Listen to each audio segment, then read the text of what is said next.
I told you the process of faith, but we'll write it down so that you'll have it. First, God has to speak.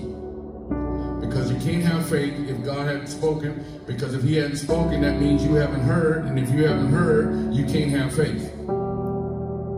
You can have confidence. You can have assumptions.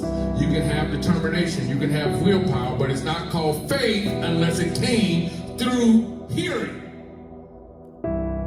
Which is where the church erred. And why the world got to make a mockery out of faith. And sometimes they said it would work and sometimes it wouldn't work. What they should have said is sometimes I position myself to hear from God and sometimes I don't position myself to hear from God and I run ahead of God and it doesn't work.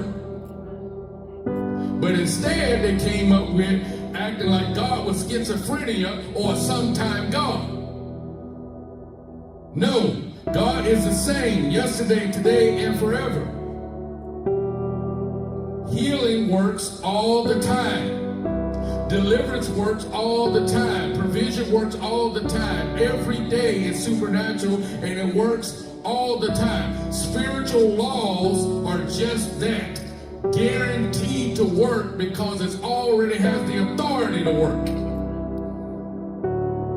However, it requires humans. And humans are flawed from the head to the toe.